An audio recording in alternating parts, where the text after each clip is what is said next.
अस्सलाम वालेकुम and thank you so much for watching my channel. बहसीत कौम हम लोगों का IQ लेवल बहुत सी अक़वाम से बहुत बेहतर है, लेकिन कुछ ऐसी मुआशी ख़राबियाँ हैं जो कि हम लोगों को बहुत सी तरक्की याफ्ता ममालिक से, बहुत सी तरक्की याफ्ता अक़वाम से बहुत पीछे धकेल देती हैं। और उनमें से एक बहुत बड़ी वजह वादा शिकनी, प्रोमिसेस को तोड़ना भी है।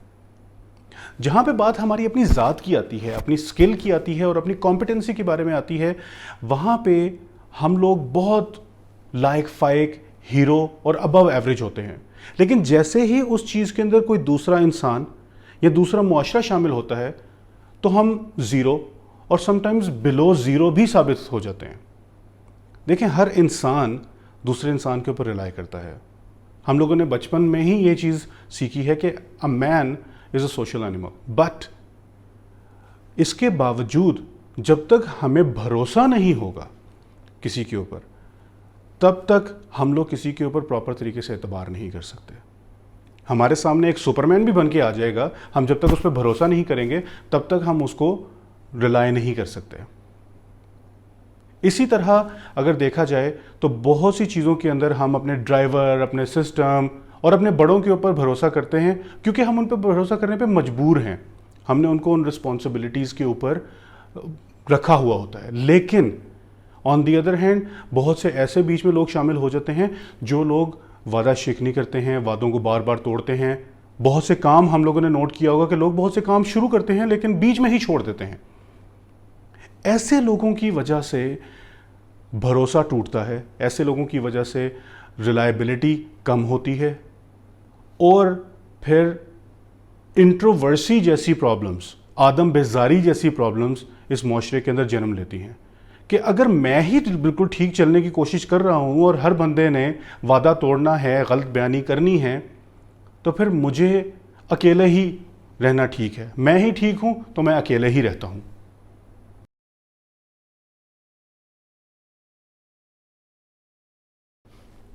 मजबूत क़ुव्वत इरादी को विल पावर कहा जाता है। और क़ुव्वत इरादी क्या है कि अगर आपने कोई काम सोच लिया है तो आप उसको कर बैठें। आप लोगों ने अक्सर देखा होगा कि काम शुरू किया, बीच में छोड़ दिया, चीज़ टूट गई, उसका टूटा हुआ ही छोड़ दिया, उसको ठीक करने की जहमत भी नहीं की। किताब शुरू की तो उसको बीच में ही छोड़ दिया। ये सारी की सारी एग्जांपल्स वो हैं जो आपकी कमज़ोर विल पावर को बयान करती हैं। जब तक आपकी विल पावर स्ट्रांग नहीं होगी, आपकी रिलायबिलिटी स्ट्रांग नहीं होगी, आपका गोल, आपका ऑब्जेक्टिव स्ट्रांग नहीं होगा। और जब तक आपका ऑब्जेक्टिव स्ट्रांग नहीं होगा तो आपको ये खुद ही नहीं पता होगा कि आप करना क्या चाहते हैं। आप काम को शुरू कर देते हैं लेकिन उसका अंजाम क्या है ये आपको पता ही नहीं है, इसलिए आप बीच में ही छोड़ देते हैं। आप किताब शुरू कर देते हैं लेकिन आपके अंदर वो क्यूरियोसिटी नहीं है कि एंड पे क्या होगा, हीरो जिंदा रहेगा कि मरेगा। तो उस विल पावर की कमज़ोरी और उस क्यूरियोसिटी की वजह से आप उस किताब को ख़त्म करने की कोशिश ही नहीं करते। आप लोगों ने अक्सर एक चीज़ देखी हुई होगी कि इन सारी की सारी एग्जाम्पल्स को मद्देनज़र रखते हुए एक वो इंसान जो कि नशे की लत में लगा हुआ होता है, वो सबसे पहले क्या करता है, वो अपने घर की कीमती चीज़ें बेचता है। जब वो कीमती चीज़ें बिक जाती हैं और उसकी नशे की लत पूरी नहीं होती तो उसके बाद वो छोटी छोटी चीज़ें बेचना शुरू कर देता है। घर की टूटियाँ, नलके, दरवाजे, यहाँ तक कि जो चीज़ गटर के ढक्कन तक उसको मिलते हैं वो भी बेच देता है, क्योंकि उसकी विल पावर इतनी स्ट्रांग होती है कि it's a do and die situation for him. और जब वो भी चीज़ें पूरी नहीं होती तो फिर आई डोंट नो आप लोगों में से किसी ने ये चीज़ एक्सपीरियंस की है कि नहीं की, लेकिन कोई इंसान घर को बगैर चौकीदार के छोड़ के गया और जब वो वापस आया कुछ अरसे के बाद तो उसके घर की सारे का सारा सामान गायब और सारी की सारी टूटियाँ गायब और सारे के सारे गटर के ढक्कन गायब।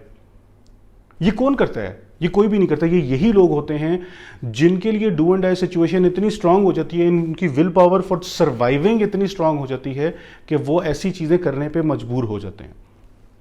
और जब वो ऐसी चीज़ें करने पे मजबूर हो जाते हैं तो वो ऐसे गलत कामों के अंदर लग पड़ते हैं, क्योंकि उनकी विल पावर इतनी स्ट्रांग होती है, उनकी विल पावर इतनी प्रोमिनेंट होती है और टू द पॉइंट होती है कि ये काम करना ही करना है, वरना गुजारा नहीं है। सर्वाइवल नहीं है। मॉर्फिन एक ऐसी ड्रग थी जो कि सिर्फ और सिर्फ एज एन इंजेक्शन यूज की जाती थी। 1930 के बाद इसको एक नशा आवर ड्रग में शामिल किया गया। अल्लामा मोहम्मद इकबाल अपने आखिरी अयाम में जिस टाइम पे उनकी हालत, उनकी तबीयत बहुत ज़्यादा ख़राब हो गई थी, तो डॉक्टर्स ने इन दी एंड उनको मॉर्फिन का इंजेक्शन की तजवीज़ दी कि आप मॉर्फिन का इंजेक्शन लगवाएं, उससे आपकी पेन थोड़ी कम हो जाएगी, जिसके ऊपर डॉक्टर अल्लामा मोहम्मद इकबाल ने इनकार कर दिया।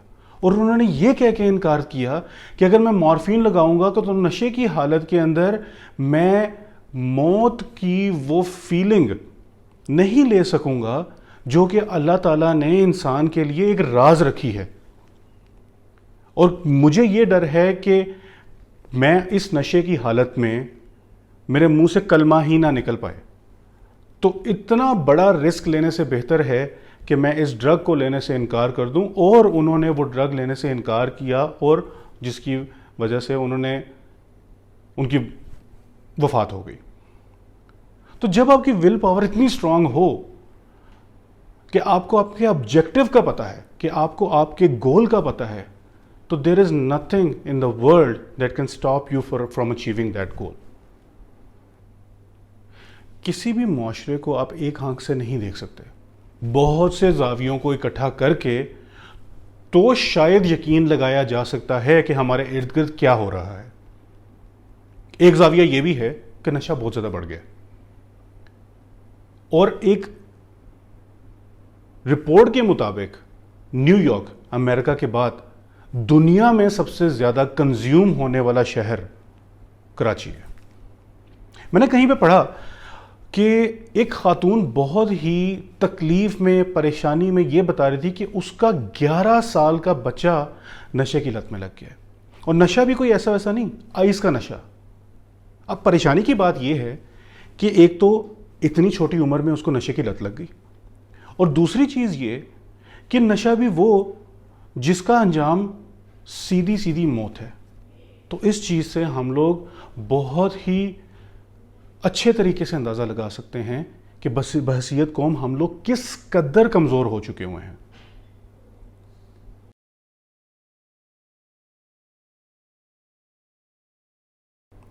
एक और जाविये से अगर हम लोग अपने मुआशरे को देखें तो एक बहुत बड़ा मसला जो परवान चढ़ रहा है वो मिसकमिटमेंट्स करने वाले लोग हैं।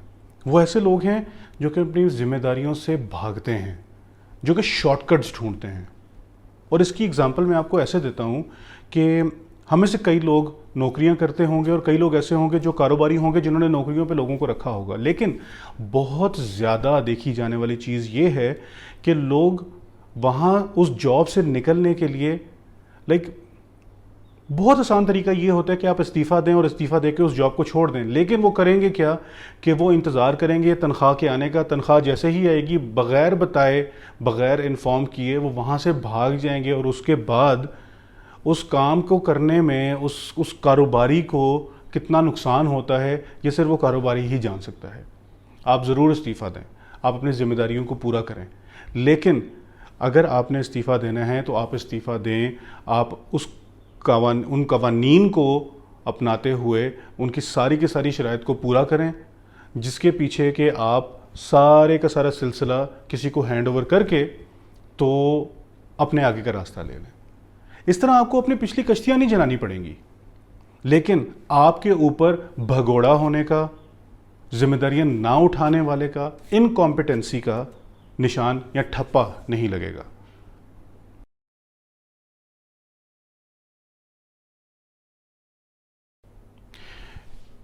एक और बहुत ही इम्पॉर्टेंट ज़ाविया ये है कि हमारे मुआशरे में मादा परस्ती, मटीरियलिज़म बहुत ज़्यादा बढ़ गया है।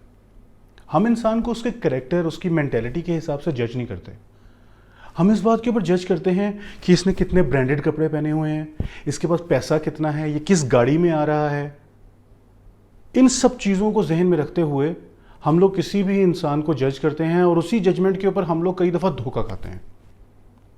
शेख सादी को एक दफ़ा एक दावत में बुलाया गया, اور جس ٹائم وہ دعوت میں شامل ہونے لگے، جس ٹائم وہ دعوت میں انٹر ہونے لگے، تو انہوں نے اپنے عام حلیے کے مطابق کپڑے پہنے ہوئے تھے، تو ان کے جو دربان تھے اس دعوت میں، جو دربان تھے، انہوں نے شیخ سعدی کو دور سے ہی روک دیا کہ نہیں، آپ یہاں نہیں آ سکتے، آپ کا یہاں پہ آنا منع ہے، کیونکہ یہ پڑھے لکھے لوگوں کی جگہ ہے۔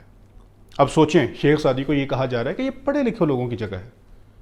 شیخ سعدی واپس چلے گئے، جا کے بڑے اچھے صاف ستھرے کپڑے پہن کے آئے، اور جب وہ واپس وہاں پہ پہنچے تو نہ ان کو کچھ بتانا پڑا، نہ ان کو کچھ کہنا پڑا، نہ کسی کو کچھ پوچھنا پڑا، سارے کے سارے دروازے کھلتے گئے، سلام ٹھوکتے گئے، سلوک پڑھتے گئے، اینڈ ان دی اینڈ شیخ صاحب اندر جا کے بیٹھ گئے۔ جس ٹائم پہ کھانا کھلا تو شیخ سعدی نے کھانا کھاتے ہوئے اپنے کفوں کو شوربے میں ڈبونا شروع کر دیا۔ میزبان بڑا حیران ہوا، میزبان نے پوچھا کہ شیخ صاحب ابھی کیا کر رہے ہیں؟ تو انہوں نے بڑے مختصر طریقے سے یہ جواب دیا کہ یہ میری یہاں پہ آمد میری ذات کو نہیں دی گئی، مجھے یہاں پہ انٹرنس میرے کپڑوں کو دی گئی ہے، میرے حلیے کو دی گئی ہے، تو اس لیے کھانا میں نہیں، یہ کپڑے کھا رہے ہیں۔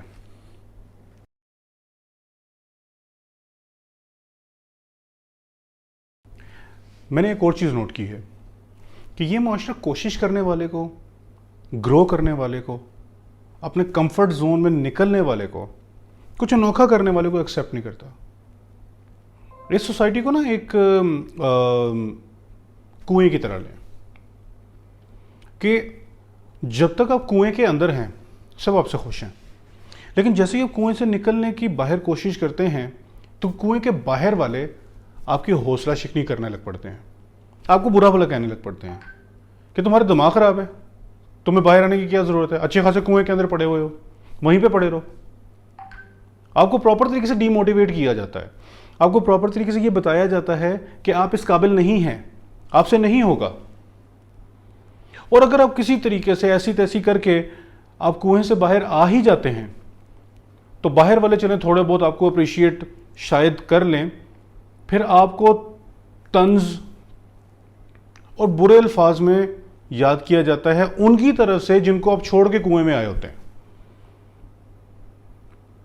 تو میرے مطابق اس سوسائٹی کے اندر، اس معاشرے کے اندر سب سے کامیاب اور پرسکون زندگی گزارنے والا انسان وہ ہے جو کہ کنویں کے اندر ہی رہے اور وہیں مر جائے۔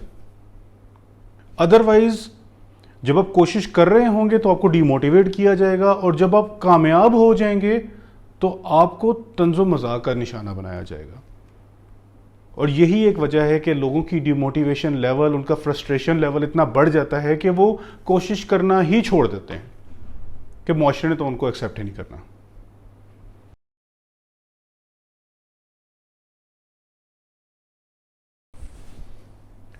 اب ان سب چیزوں کو اگر ہم یہ سوچیں تو خلاصہ یہ نکلتا ہے کہ ان سب چیزوں کا دار و مدار، ان سب چیزوں کا سینٹر پوائنٹ ہماری ول پاور ہے، ہماری قوت ارادی ہے۔ قوت ارادی اگر اسٹرانگ نہیں ہوگی تو ہم اچھے انسان تو بن سکتے ہیں لیکن ہم عظیم انسان نہیں بن سکتے، کیونکہ عظیم انسان بننے کے لیے ہماری قوت ارادی بھی عظیم تر ہونی چاہیے۔ آپ اس ول پاور کو نوٹ کریں، آپ اس کمٹمنٹ کو نوٹ کریں کہ ایک انسان ایک جیل میں، ایک بند کوٹھڑی میں سال ہا سال گزارے، لیکن اس کی ول پاور اتنی اسٹرانگ ہو کہ جب وہ کئی برس بعد اس کوٹھڑی سے باہر نکلے تو اس کے نظریے کو اور زیادہ طاقت مل چکی ہوئی ہو۔ اور یہ اشارہ میں اس انسان، اس عظیم و شان انسان کی طرف کر رہا ہوں کہ جب امریکہ کے صدر براک اوباما اس کوٹھڑی میں گئے، اس جیل کی کوٹھڑی میں گئے جہاں پہ نیلسن منڈیلا نے اپنی زندگی کے 27 برس گزارے، اور انہوں نے اپنی کمنٹس بک کے اندر یہ لکھا کہ میں سلام پیش کرتا ہوں اس کمٹمنٹ کو جس کمٹمنٹ کے پیچھے نیلسن منڈیلا نے 27 سال یہاں پہ گزارے۔ اور آج ہم جانتے ہیں کہ نیلسن منڈیلا کو کن الفاظ میں آج تک یاد کیا جاتا ہے۔ تو اگر ہماری کمٹمنٹ، ہماری ول پاور، ہماری وعدہ پورا کرنے کی صلاحیت اور ساری کی ساری جو باتیں ابھی ہم لوگوں نے کی ہیں یہاں پہ وہ اسٹرانگ ہوں گی تو ہمیں کوئی بھی قوم ترقی کرنے سے، آگے بڑھنے سے، کمیٹڈ ہونے سے اور اپنا نام پیدا کرنے سے نہیں روک سکتی. لیکن اس کے لیے ہمیں سب سے پہلے اپنے آپ سے سچ بولنا پڑے گا، اپنے آپ کو پہچاننا پڑے گا اور اپنے آپ کو ویلیو دینی پڑے گی. اگر آپ کو میری ویڈیو اچھی لگی ہے please subscribe to my channel, میری ویڈیو کو لائک کریں، اور اگر آپ کو لگتا ہے کہ اس میں کچھ آپ کو سوچنے کا، کچھ سمجھنے کا، کچھ سیکھنے کا موقع ملا ہے تو پلیز اس کو شیئر ضرور کریں. السلام علیکم ورحمۃ اللہ.